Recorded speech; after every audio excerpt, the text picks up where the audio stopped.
Pevoli putri kenamaan Indonesia Yola Yuliana resmi diperkenalkan sebagai pemain baru klub voli Jepang Tokyo Sunbeams pada Selasa 3 September 2024 malam.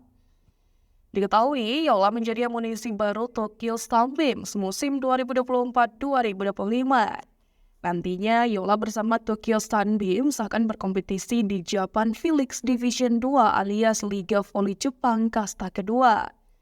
Melalui situs resminya, Tokyo Sunbeams juga bangga mengumumkan Yola sebagai pemain baru mereka. Dalam pengumumannya, Tokyo Sunbeams terlihat mencantumkan biografi singkat pemain kelahiran 1994 tersebut. Selain itu, Tokyo Sunbeams juga mengunggah foto Yola saat menjalani latihan perdana usai tiba di Jepang. Bergabung dengan Tokyo Sunbeams, mimpi Yola pun terwujud. Mengingat sebelumnya pemain langganan timnas voli putri Indonesia itu pernah mengatakan jika ia mempunyai mimpi bermain di Liga Voli Jepang. Hal itu ia sampaikan saat diundang sebagai bintang tamu program Podsku YouTube Kui Entertainment pada 19 Februari 2024 lalu.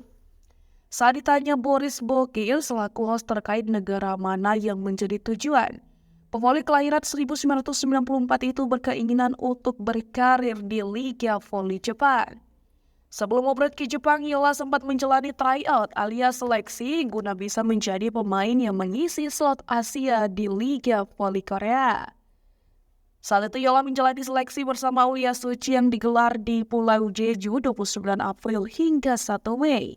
Sayangnya, Yola dan Aulia Suci tak masuk daftar 7 pevoli asing Asia yang terpilih oleh tim Liga Voli Korea untuk musim 2024-2025. Penampilan Yola dan Aulia dinyatanya kurang dilirik oleh tim asal negeri Ginseng.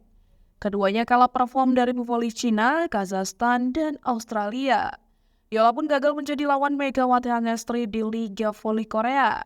Mengingat Megawati sendiri, ia telah mendapat kontrak baru dari Ritspad dalam berkompetisi di Liga Voli Korea 2024-2025.